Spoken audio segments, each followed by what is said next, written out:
perlu ada penyelarasan ya antara sistem informasi dengan kebutuhan informasi di sebuah organisasi. Nah, dengan perencanaan ini di dalamnya itu nanti ada analisis-analisis, baik analisis secara internal maupun analisis secara eksternal. Kalau internal kan kita bisa lihat, kita bisa menilai apakah sekolah kita ini memiliki kekuatan ataukah apa saja kelemahan yang dimiliki oleh si sekolah tersebut, sehingga nanti kelemahan dan juga kekuatan tersebut menjadi bahan pertimbangan untuk pengembangan sistem informasi ke depannya. Jadi tidak semata-mata kalau misalkan ada aplikasi baru langsung diimplementasikan, nggak seperti itu Bapak Ibu. Nah, kan biasanya kebanyakannya ya sekolah yang tiba-tiba menerapkan tanpa ada analisa terlebih dahulu ya sebatas hanya jadi aksesoris saja ya, tidak digunakan secara benar dan biasanya kembali lagi ke hal yang manual seperti itu. Nah, tentu saja ini menjadi salah satu pemborosan karena kita tahu bahwa pengembangan sistem informasi itu bukan hal yang memang murah begitu ya, butuh investasi cost yang memang tinggi. Nah, kemudian perencanaan strategi sistem informasi tujuan yang keduanya adalah memperoleh keunggulan kompetitif dari peluang bisnis yang dihasilkan oleh pengguna. Nah, tentu saja karena kita sudah merencanakan dengan baik ya, karena kita sudah menyesuaikan sistem informasi ini dengan kebutuhan informasi masyarakat sekolah, tentu saja aplikasi ketika diimplementasikan maka akan digunakan secara optimal. Dan tentu saja ini ketika memang semuanya sudah digunakan secara optimal, tentu saja ini akan meningkatkan produktivitas dari bisa guru, kemudian bisa pendik dan siswa, itu sehingga nanti akan muncul keunggulan kompetitif dibandingkan sekolah yang lain. Seperti itu. Nah, jadi ya memang sistem informasi ini menjadi apa sifatnya itu strategis ya Bapak Ibu, bisa menjadi sebuah keunggulan kompetitif dengan sekolah lainnya kalau memang sistem informasinya ini digunakan secara optimal oleh seluruh masyarakat sekolah. Kemudian selanjutnya tujuan umumnya adalah membangun cost efektif gitu ya. Namun memang infrastruktur teknologi ini cukup lumayan besar ya. Tadi kita memandang bahwa masih banyak sekolah yang memandang bahwa dengan adanya sistem informasi ini jadi salah satu cost yang memang perlu dikeluarkan lebih banyak gitu ya. Dan kita harus pahami bahwa sistem pengembangan sistem informasi ini bukan dilihat sebagai bentuk pemborosan, tetapi justru malah investasi ke depannya begitu. Karena kita tahu sekarang kalau mau cepat bekerja, kalau mau cepat bikin laporan, itu semuanya harus sudah berbasis teknologi begitu ya Bapak Ibu. Kinerja itu udah sekarang udah lebih baik begitu ya dibandingkan dengan dulu yang sifatnya konvensional, bikin laporan secara manual gitu. Kalau sekarang memang penilaian gitu ya, jenjang karir sudah lebih jelas karena adanya pemanfaatan sistem informasi yang tentu saja ini memangkas birokrasi dan juga lebih mengefektifkan dari segi anggaran seperti. Oke, kita lanjut lagi. Nah, di sini saya pindah sebentar ke sini.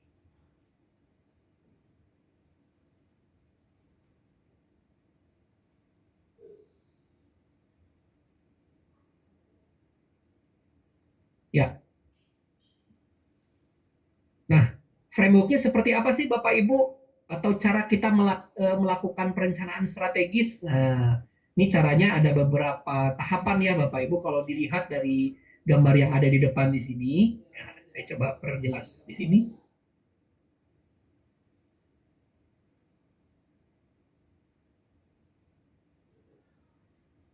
Oke, kelihatan ya. Nah, ini saya ambil dari model perencanaan strategis yang dikemukakan oleh Word and Paper ya, di mana ketika kita ingin merencanakan strategi sistem informasi itu ada beberapa tahapan. Nah, tahapan yang pertama, nah ini saya coba.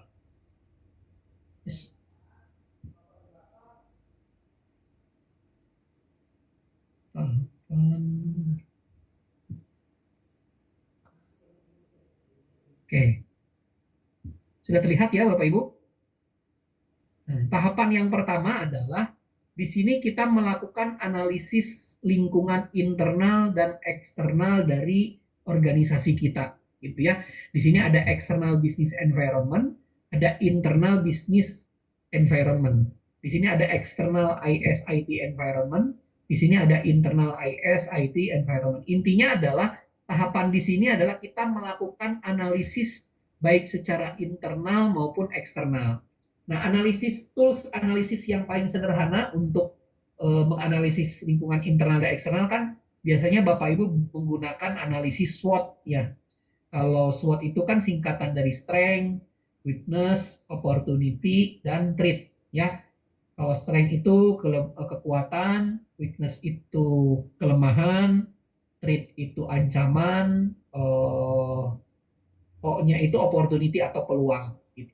Nah, ini adalah biasa tools yang digunakan oleh orang-orang ketika ingin menggambarkan lingkungan bisnis internal dan eksternal. Jadi ketika kita mau membuat atau menerapkan aplikasi di sekolah kita, kita harus menganalisis dulu Bapak Ibu, apa kekuatan yang kita miliki, apa kekurangan yang memang kita punya gitu.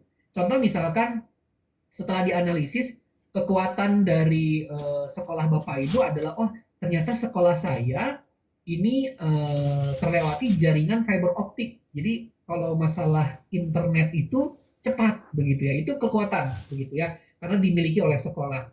Nah, kelemahannya apa? Misalkan kelemahannya dari segi anggaran misalkan seperti itu ya. Anggaran sekolahnya memang belum optimal dalam pengembangan sistem informasi ataupun misalkan ada juga kelemahannya bisa saja kalau sekolahnya memang jauh dari akses ke jalan ya bisa saja itu dimasukkan menjadi salah satu kelemahan sekolah tersebut bahwa ternyata untuk jangkauan internetnya masih sulit diakses gitu karena memang lokasi dari sekolahnya itu cukup jauh begitu ya. Nah, atau sinyal blank spot area gitu ya tidak masuk sinyalnya. Nah, itu eh, faktor-faktor itu adalah keluar dari hasil analisis baik internal maupun eksternal. Nah, tentu saja bukan kekuatan dan kekurangan saja yang kita analisis, tapi juga ada yang namanya ancaman dan peluang. Kalau ancaman dan peluang ini datangnya dari luar, gitu ya, bukan dari dalam. Kalau tadi kan dari dalam terkait dengan kelemahan dan kelebihan itu datangnya dari sekolah tersebut. Tapi kita juga harus memperhatikan yang namanya analisis lingkungan eksternal ya yang dapat memberikan tekanan kepada kita tapi datangnya itu dari eksternal bukan dari sekolah kita tapi dari luar sekolah. Contohnya apa? Misalkan regulasi, misalkan begitu ya. Contohnya apalagi pajak kan sekarang pajak udah ini ya yang ada yang naik-naik gitu kan. Nah, itu pajak itu salah satunya kan adalah faktor eksternal gitu ya. Kebijakan pemerintah misalkan itu faktor faktor eksternal. Kemudian misalkan ketersediaan apa itu misalkan provider internet atau penyedia layanan internet. Nah, itu juga faktor eksternal gitu. Nah, ini tentu saja harus dianalisis. Jadi setelah dianalisis Bapak Ibu sudah ketahuan apa kelemahan sekolah Bapak Ibu, apa kelebihannya, kemudian apa peluangnya, kemudian ancaman apa yang biasa dihadapi oleh sekolah tersebut. Nah, sehingga kita bisa tahu ya apa yang cocok bagi kita ketika kita ingin mengimplementasikan aplikasi yang mau kita install gitu. Jadi nggak sembarangan aplikasi yang diinstal gitu. Jadi memang harus berdasarkan analisis yang tepat begitu.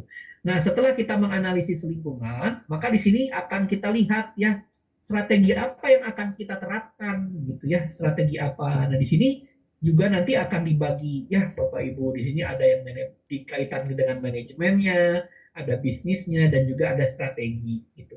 Nah, ini dikaitkan. Jadi proses pembuatan strategi ini tentu saja di sini akan diturunkan kembali ya menjadi apa istilahnya strategi dalam dalam perspektif manajemen, kemudian dalam perspektif bisnis dan juga dalam perspektif teknologi informasinya gitu. Karena jangan sampai ketika kita misalkan membangun sebuah sistem ini dianggap baik menurut manajemen tetapi tidak sinkron dengan infrastruktur yang ada di sekolah. Ya intinya nggak akan bisa diimplementasikan dengan baik begitu ya. Kalaulah misalkan ternyata infrastrukturnya tidak mendukung. Dan juga dari segi bisnis Bapak Ibu. Jadi bisnis di sini bukan jual beli saja ya Bapak Ibu. Karena kita tahu bahwa yang namanya sekolah itu kan nirlaba begitu ya. Tidak bukan komersil gitu. Tapi kita juga harus berpikir secara bisnis karena kita nggak akan bisa hidup gitu kalau misalkan kita nggak berpikir secara organisasi secara bisnis gitu, memandang organisasi itu bisnis gitu. Dan itu memang salah satu cara kita bisa bertahan, apalagi kalau swasta begitu ya, memang memanfaatkan eh, kelangsungan hidup organisasi itu dari siswa, kemudian dari profit-profit yang lainnya. Gitu. Beda kalau yang negeri. Nah, ini adalah model strategis sistem informasi dari Word and Paper. Ini tahapan yang pertama ini. Jadi analisis lingkungan bisnis internal mencakup apa saja internal tuh. Di sini ada aspeknya banyak Bapak Ibu ya.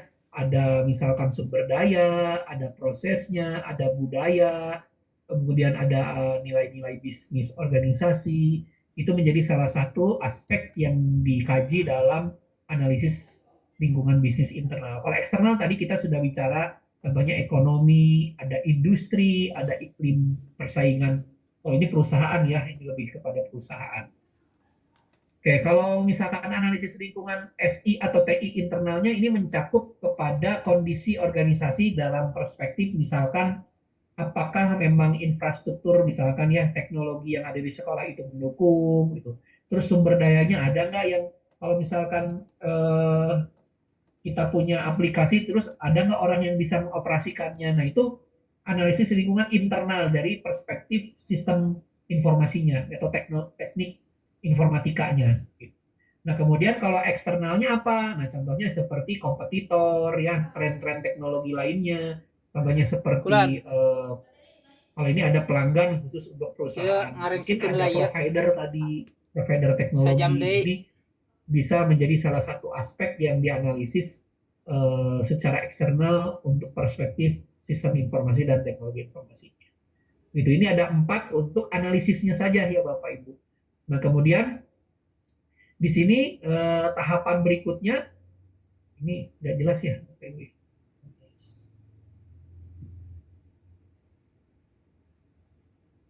Nah kalau tahapan berikutnya di sini kalau saya ambil dari buku nih ya. Nah tahapan berikutnya kita lihat dulu ini contoh. Nah, tahapan berikutnya setelah kita menganalisis semuanya, ya kita gambarkan proses bisnis yang ada di organisasi tersebut atau di sekolah. Nah, ini contoh nih Bapak Ibu. Ini nanti saya coba share ya ke Bapak Ibu. Ini kebetulan eh, bukunya saya yang buat. Ini judulnya Rancangan Strategi Sistem Informasi. Kalau ini menggunakan Blue Ocean Strategy. Ini kebetulan karya saya dengan Prof. Nijar. Jadi di sini sebenarnya lebih jelas ya Bapak Ibu. Kalau kita lihat di sini konsep-konsepnya juga, nah ini dijelaskan secara lebih detail lagi ini, gitu ya. Nah, di sini ada konsep perencanaan. Sebenarnya sangat simpel kalau perencanaan strategi sistem informasi itu. Nah, kita langsung contoh saja. Ini di halaman 46 ya Bapak Ibu. Nah, kita lihat di halaman 46.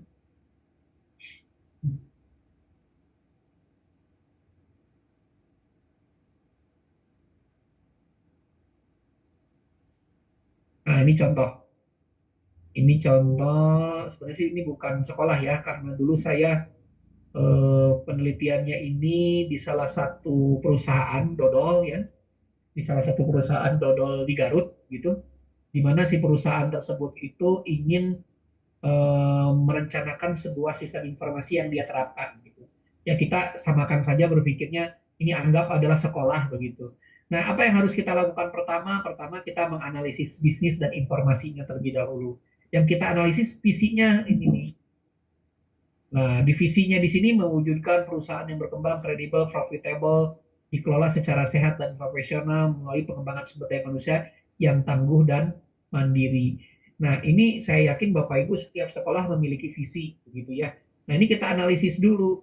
Nah, visi tersebut, apakah memang visi ini dapat mengakomodir adanya peranan strategis sistem informasi di dalamnya, gitu. Nah, ini kita masukkan Bapak Ibu, ya. Jadi setelah melihat, oh ternyata ini belum memasukkan apa istilahnya nilai-nilai inovasi baru, kemudian juga belum ada masukan terkait dengan pemanfaatan teknologi, gitu ya. Nah, ini perlu kita pertimbangkan untuk dimasukkan ke dalam visi, begitu supaya menjadi target eh, perusahaan atau organisasi tersebut terlihat bahwa memiliki komitmen komitmen dalam pengembangan teknologi. Ini juga sama misinya. Ini analisis struktur organisasinya ini akan terlihat Bapak Ibu, biasanya kalau yang belum menggunakan teknologi itu nggak ada di sini bagian misalkan khusus untuk admin IT, itu nggak ada begitu.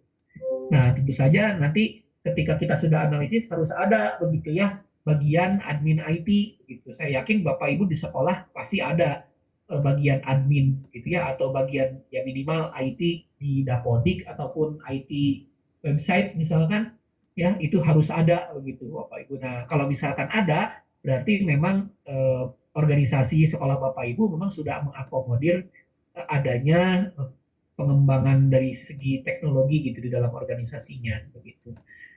Nah, kemudian sama seperti tadi Bapak Ibu, kita analisis lingkungan bisnis eksternalnya. Nah, kalau di sini kalau di sini ini contoh untuk analisis lingkungan bisnis eksternal itu bukan menggunakan analisis SWOT Bapak Ibu, tetapi menggunakan analisis PES nih ya. Di sini ada PES. PES itu singkatan.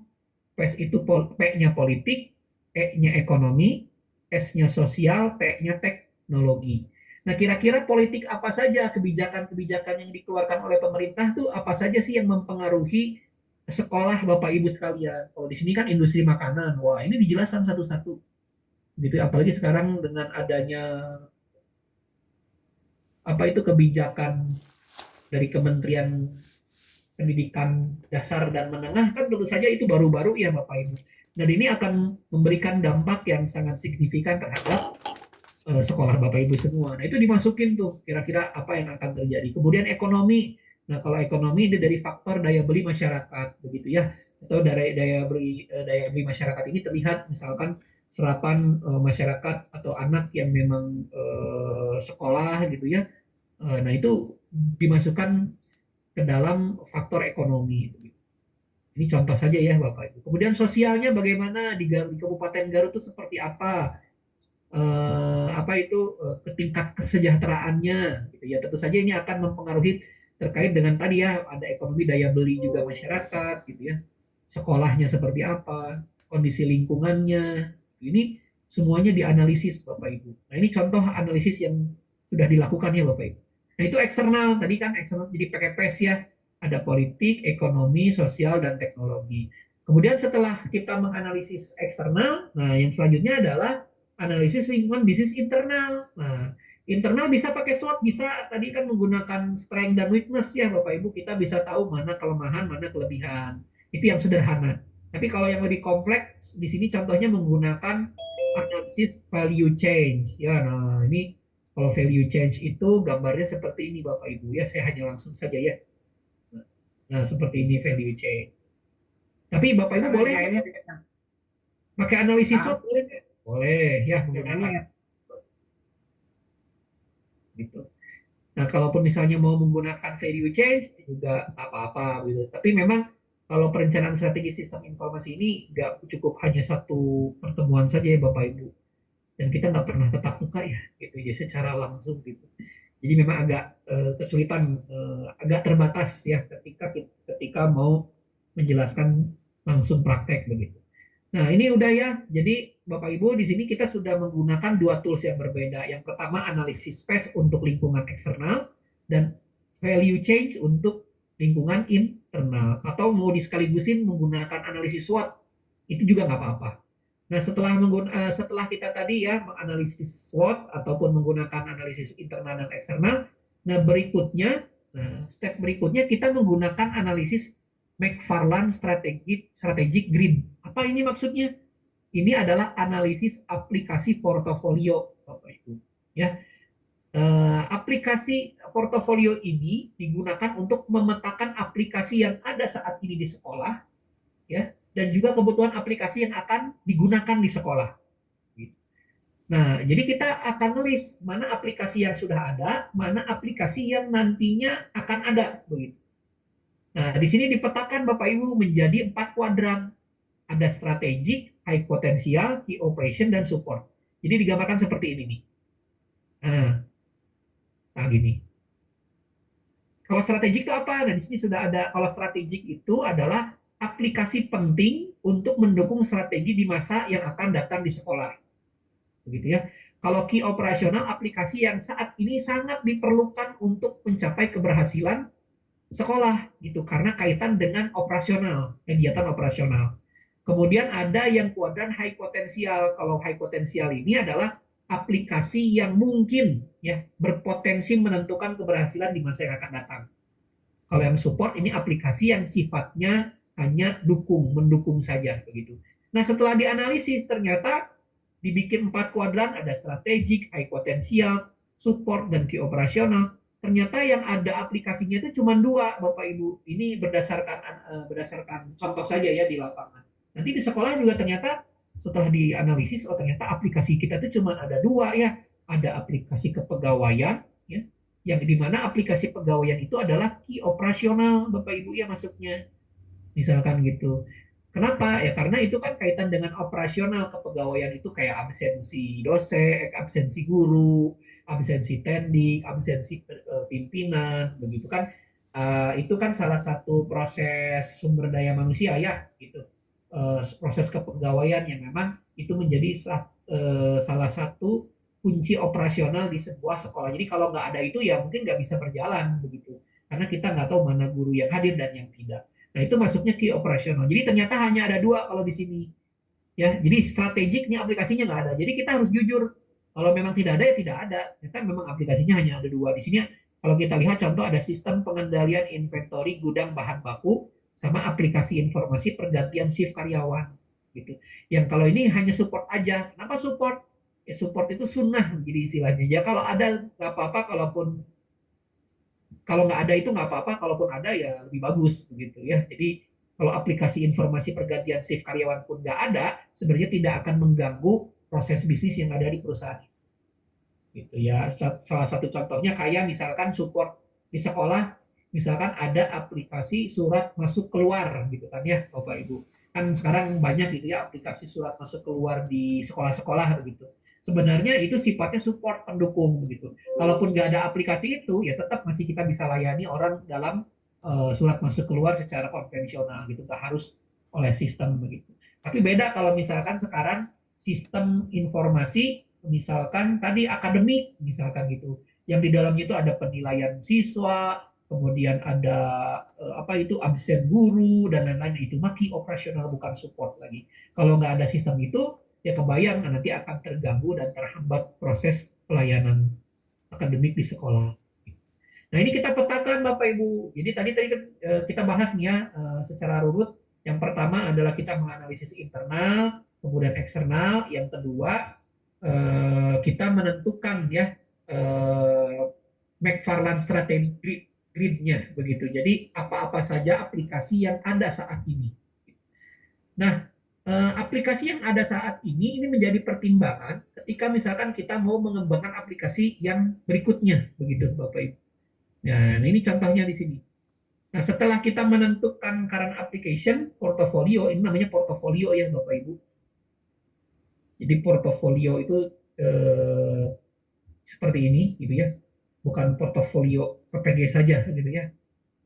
Nah, setelah kita menentukan current application portofolio, nah yang dilakukan selanjutnya adalah kita menganalisis kembali hubungan bisnis dan perkembangan teknologinya. Jangan sampai kita mengembangkan teknologinya canggih, tapi nggak didukung dengan manajemen dan juga sumber daya manusia yang memang mendukung begitu. Jadi cuman canggih di aplikasi, tapi nggak digunakan begitu. Makanya kita perlu ada analisis lagi hubungan bisnis dengan perkembangannya. Jadi kita analisis ya. Kalau ini menggunakan SWOT ya. Tadi Bapak Ibu sudah tahu ya matriks SWOT-nya seperti ini. Ini kita lihat lagi sebentar ya. Ini saya lewat ya Bapak Ibu, ini terlalu teknis.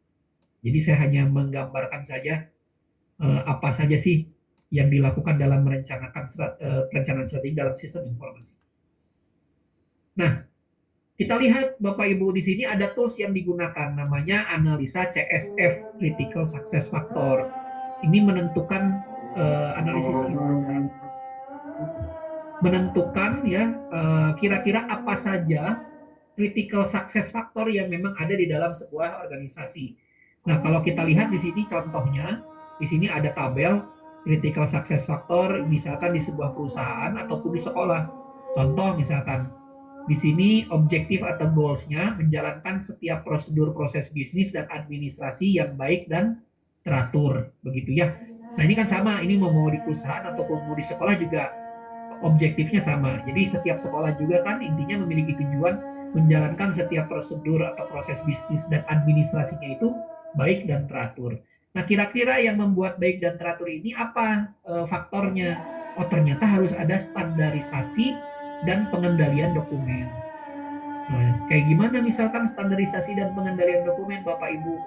Ya, kita kan biasa di sekolah itu kalau misalkan mau ada surat pasti ada formatnya begitu.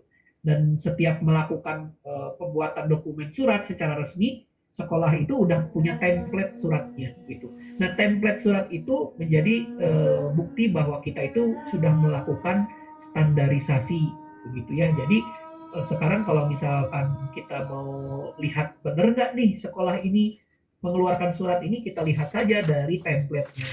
Ini kadang-kadang ada kop surat yang memang dibuat secara manual. Nah, itu kita patut dicurigai bisa saja itu dibuat secara sepihak, misalkan seperti itu.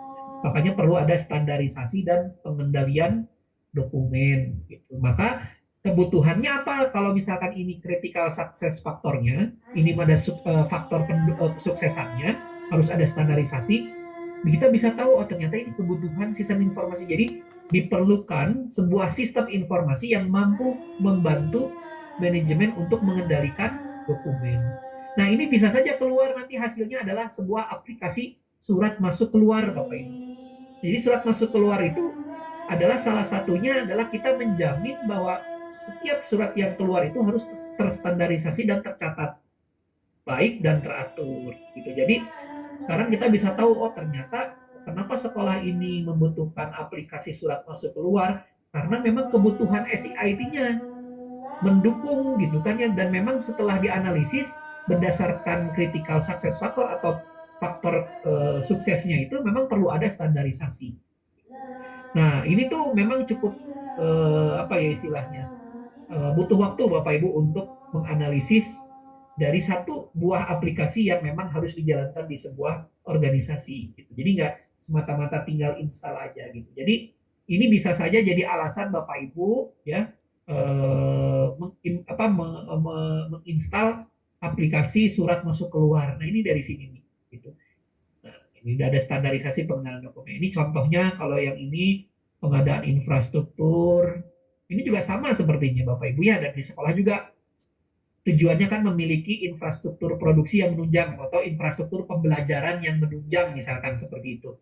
Maka sukses faktornya untuk mendukung infrastruktur pembelajaran yang menunjang itu ternyata perlu ada pengadaan infrastruktur pembelajaran yang memang menyesuaikan kebutuhan dan spesifikasi gitu. Nah, oleh karena itu apa? Oh, kalau bisa kita kaitkan dengan kebutuhan aplikasi, diperlukan sistem informasi yang mampu membantu sistem manajemen aset organisasi atau sekolah. Kita tahu sekarang kan mungkin saya nggak tahu apakah real ada di lapangan atau tidak gitu ya. Manajemen aset itu jarang sekali Bapak Ibu ditemukan di sekolah ya. Gitu. Kadang-kadang kita manajemen aset manual aja di buku besar dicatat ada berapa misalkan proyektor di kelas ini gitu ya. Apakah dirawat dengan baik atau tidak gitu. Jadi tapi juga banyak sekolah-sekolah sekarang yang memang sudah rapih begitu. Dia membuat semacam sistem informasi manajer aset begitu ya, aset manajemen. Jadi ketahuan gitu kalau misalkan sekolah ini tuh punya berapa proyektor, kemudian kalau misalkan ada 100 proyektor, ada berapa proyektor yang memang kondisinya baik, ada berapa proyektor yang memang perlu diperbaiki gitu. Nah, tentu saja kalau misalkan kita rekap secara manual, itu kan memang butuh waktu Bapak Ibu ya. Makanya di sini ada semacam usulan begitu. Bagaimana kalau misalkan di sekolah Bapak Ibu itu perlu ada aplikasi yang mampu membantu sistem manajemen aset perusahaan atau organisasi. Gitu ya, sehingga pencatatan kondisi aset-aset itu sudah akan baik begitu kan. Contoh misalkan meja, gitu, kursi, itu sudah akan terekap di dalam sistem informasi. Dan lainnya ya Bapak Ibu. Nah, ini contoh saja. Ini kalau saya dulu ada sekitar 13 poin begitu Bapak Ibu. Nah, dari yang tadi poin 1 2 saja Bapak Ibu ini udah kelihatan ya. Ternyata kita butuh aplikasi apa saja. Nah, dari hasil critical success factor ini nanti kita masukkan kembali Bapak Ibu kemana? Ke portofolio Bapak Ibu ya. Nah, portofolio seperti ini nanti hasil akhirnya itu. Bentar nih saya skip biar lebih hasil akhirnya itu dari perencanaan strategis. Nah, ini contoh saja. Jadi setelah tadi kita analisis ya Bapak Ibu berdasarkan kebutuhan sistem informasi dan aplikasi yang ada di sekolah, secara strategik butuh aplikasi apa saja, kemudian di high potensial butuh aplikasi apa aja, key operasional ini jadi bertambah ya Bapak Ibu ya. Tadi ternyata bukan hanya kepegawaian saja, aplikasi keuangan itu bisa jadi key operasional gitu ya, karena kita tahu bahwa pembayaran SPP dan lain sebagainya harus terdokumentasi dengan baik gitu. Nah, ini key operasional. Nah, supportnya, wah ternyata banyak tadi ya. Nah, kayak tadi surat masuk keluar itu masuk ke support, Bapak Ibu bisa ini masuk support. Aplikasi aset manager gitu kan ya. Tadi ini juga bisa masuk. Jadi munculnya aplikasi 1, 2, 3, 4, 5, 6, 7, 8, 9 ini memang harus berdasarkan analisis Bapak Ibu. Jadi nggak hanya sebatas kita beli satu paket, kita terapkan dan itu juga nggak tahu apakah digunakan atau tidak di sekolah kita. Nah, kalau kita bicara sekolahnya memang yang besar, ya tentu saja ketika kita mengimplementasikan ini tanpa adanya perencanaan, maka akan menjadi salah satu pemborosan yang luar biasa begitu Bapak Ibu. Tapi kalau misalkan memang kita sudah kelola dengan baik dan juga kita sudah rencanakan dengan matang begitu ya, dan dengan analisis yang detail gitu ya, aplikasi apa saja yang harus kita miliki dan itu tepat, maka nggak akan ada pemborosan. Jadi memang uang yang keluar itu sesuai dengan yang kita dapatkan begitu Bapak Ibu. Nah, jadi perencanaan strategi sistem informasi hasil akhirnya atau luarannya Bapak Ibu ya cuman bentuk 4 kuadran ini saja begitu. Ya, yang tadi yang strategi, high potensial dan operasional serta support. Itu aja gitu. Nah, ini di dalamnya ini nanti akan muncul aplikasi apa saja yang memang dibutuhkan sebagai key operasional oleh sekolah, sebagai support oleh sekolah, yang bersifat strategik dan bersifat high potensial. Nah, itu Bapak Ibu. Nah, ini bukunya ya, nanti saya coba share saja. Dan juga yang artikel ini sama Bapak Ibu bisa baca artikel ya. Nah, kalau di sini perencanaan strategi sistem informasi, kalau ini contohnya ini sama saja di Word paper ya. Cuma memang tidak tergambar menggunakan apa itu kuadran yang tadi gitu ya. Ada banyak contoh-contohnya, contoh jurnal yang memang memperlihatkan kuadran tadi ya, strategic McGrid ini nih yang portofolio tadi. Begitu ya. Kita sudah 20 orang ya. Sudah bertambah. Baik Bapak Ibu, ada pertanyaan sebelum saya lanjut lagi?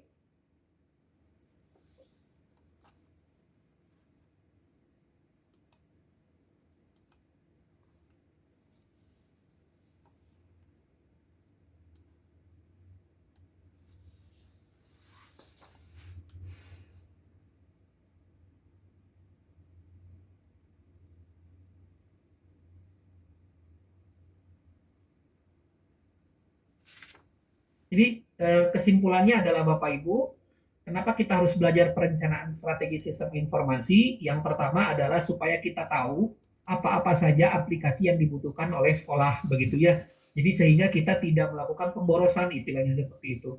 Pemborosan dari segi finansial dan juga tenaga yang kita keluarkan begitu. Karena kita tahu bahwa semua yang sifatnya aplikasi ini belum tentu istilahnya itu support dengan apa yang kita miliki atau sesuai dengan apa yang kita inginkan gitu. Kadang-kadang kita beli handphone yang canggih gitu belum tentu semua fiturnya itu digunakan ya Bapak Ibu. Saya yakin juga sama, saya juga ini kalau ada smartphone ini semua fiturnya nggak belum tentu saya gunakan gitu. Taunya ya cuman apa ya kalau nggak WA gitu kan ya YouTube gitu aja gitu fitur-fiturnya.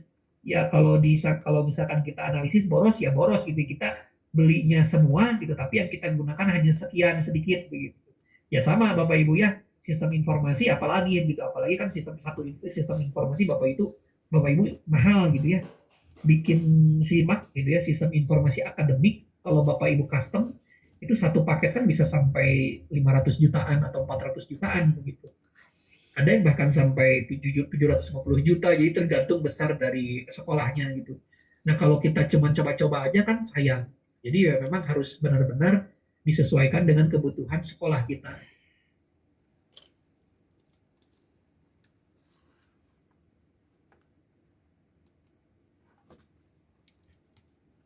Yang hijau, ini mana? Oh, kemudian ini Bapak Ibu saya izin juga menyampaikan pesan dari Prof. Nizar karena memang beliau baru baru ini ya 2 minggu di Jepang Bapak Ibu jadi baru datang jadi belum bisa bergabung dengan kita semua Bapak Ibu gitu.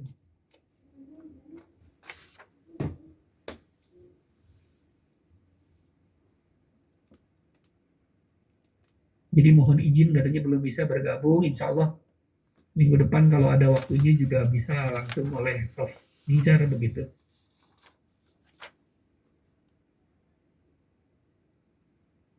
Ya, Bapak.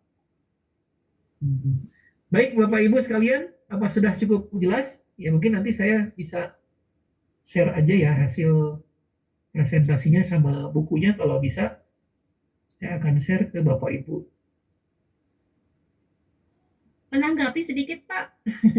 Ya mangga Bu Ane, udah di rumah Bu? Udah di rumah Pak, alhamdulillah selamat. Mangga Ibu mangga. Dari sistem-sistem yang Bapak sampaikan barusan, posisi kita kalau misalkan hanya sebagai guru, hanya sebagai konsumen saja mungkin ya Pak, pengguna. Karena ternyata dengan mahalnya aplikasi yang dibutuhkan hanya untuk sekolah-sekolah atau misalkan penyedia-penyedia yang mungkin high class ya Pak ya, high class gitu.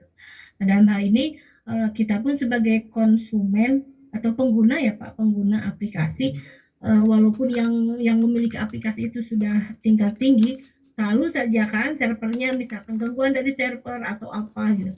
Bahkan belakangan ini kan kita dihebohkan bahwa ekin kita hilang ya, entah terus tunggu jauh seanu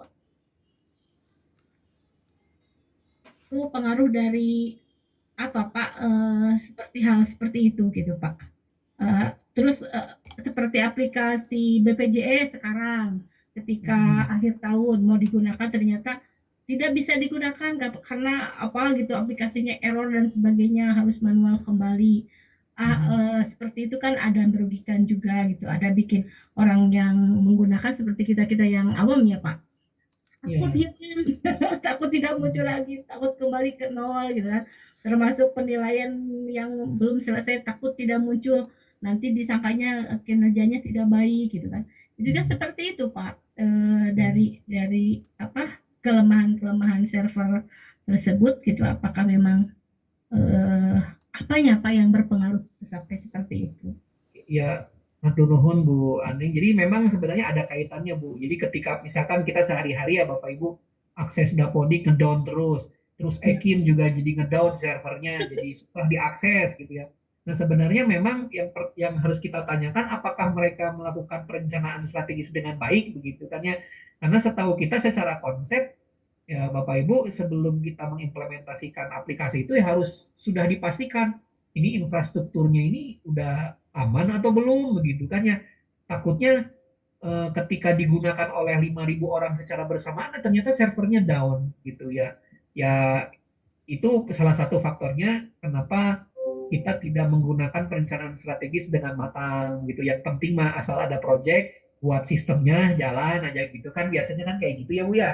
Nah, ya itu mah sudah jadi modus ya kalau di Kalau di ini apa udah jadi pola Bapak Ibu bukan hanya di guru saja gitu sama di beberapa portal di platform pemerintah juga sama. Bahkan sekarang mah menjadi lomba-lomba Bapak Ibu, setiap bagian teh harus punya aplikasi. Di sini ada aplikasi baru, kemudian kalau ngisi ini aplikasi baru lagi begitu ya. Jadi memang tidak terintegrasi. Ya itu cukup merepotkan begitu. Jadi kalau terlalu banyak aplikasi itu menandakan bahwa ternyata perencanaan strategisnya kurang bagus. Yang bagus itu bukan banyaknya aplikasi Bapak Ibu. Satu aplikasi tapi bisa mengakomodir semua kebutuhan. Ya itu lebih bagus begitu. Ya tadi kata Bu Aneng itu dampak dari apa gitu ya, itu salah satunya dampak dari perencanaan strategis yang memang kurang matang gitu. Jadi kadang-kadang kita pengen melihat bagus aplikasinya gitu, tapi pas dilihat infrastrukturnya kayak servernya belum bagus, ya otomatis ya mungkin kalau 100-200 orang menggunakan secara bersama masih kuat ya, tapi kalau udah sampai ribuan ya jadi ngedown gitu Bapak Ibu. Nah, itu salah satu Bu Ani contoh dari memang perencanaan strategis yang memang dikatakan belum begitu matang begitu. Mungkin itu pendapat saya Ibu. Atur nuhun. Ya. Terima kasih Bapak. Ada lagi Bapak Ibu atau Bapak satu lagi, abdi bade naroskeun oh Yos. mana? Oh Bu Yoyo mana Ibu? Waalaikum warahmatullahi wabarakatuh. Ini masalah tentang kinerja operator ya Pak. Kebetulan ada teman kemarin curhat guru SD, dia sudah mengabdi berapa tahun, udah lama mungkin. Tapi kok nggak bisa masuk ke dapur terus? Kenapa ya Pak? Problemnya di operator atau di mana gitu letak trouble-nya begitu Pak? Oh begitu Bu. Waduh ini curhat kasus ya ini Bu. Ini Iya, tapi telepon. kan kasihan Pak, jauh-jauh dia Iya. dari Subang datang ke Garut kan dia pingin ada ke statusnya yang jelas lah begitu. Jadi belum punya ini Bu NUPTK. Heeh. Bukan MPT Belum. lagi, bukannya dia belum masuk kan biasanya yang di mana-mana yang namanya ngajar kan otomatis sudah masuk Dapodik. Ini mah enggak, kayaknya aku ini kayaknya Bu enggak diakui ya, begitu dia curhatnya Pak. Apa ya yang terjadi kesalahannya di mana? Kalau ini sih memang kasuistis ya Bu ya, maksudnya eh, Mm-mm. harus dilihat dulu ini apakah memang dari administrasinya nggak sesuai ataukah memang dari sistemnya yang memang menolak gitu. Jadi emang saya nggak begitu bisa banyak merespon Ibu karena memang harus dilihat ini kasusnya apa gitu. Tapi intinya sih memang kalau Dapodik mah tergantung apa yang dilaporkan oleh sekolah melalui operator. Dapodik itu kan cuma laporan aja Bu. Jadi dia sistem yang cuma mencatat aja gitu. Kalau masalah Hmm. datanya, masalah NUPTK-nya atau masalah siapa-siapa yang ngajarnya itu tergantung sekolah melalui operator begitu. Ya saya nggak tahu apakah kedah silaturahmi teras-terasan ke operator tak ngabi kumaha ibu dah. Eta panginten kedah ditinggal heula eta mah ibu. Karena Oh iya, saya itu nggak tahu mohon nih. Pak, tapi orang diwartoskeun ame anjeunna teu ieu wae teu merasa non istilahna tidak diakui gitu. Iya, mungkin bisa ke pimpinan sekolahnya gitu ya Bu ya. Iya, makasih Bapak. Enggak bisa. Baik Bapak Ibu, mungkin itu saja ya eh, pembahasan kita pada malam hari ini. Mudah-mudahan bisa memberikan manfaat bagi Bapak Ibu semuanya, bagi kita semua. Kita tutup dengan bacaan hamdalah bersama-sama. Alhamdulillah. Alhamdulillahirobbilalamin. Terima kasih ya Bapak Ibu atas perhatiannya dan juga semangatnya walaupun di sisa-sisa tenaga. Saya menyesal ini wajah-wajah yang lelah dengan kesehariannya. Mudah-mudahan Bapak Ibu sehat selalu, cepat lulus ya Bapak Ibu Amin. ya. Ya, amin, amin. Itu aja ya Bapak Ibu. Terima kasih. Billahi taufiq wal hidayah. Assalamualaikum warahmatullahi wabarakatuh. Waalaikumsalam warahmatullahi Nuhun, Bapak Ibu. wabarakatuh. wabarakatuh.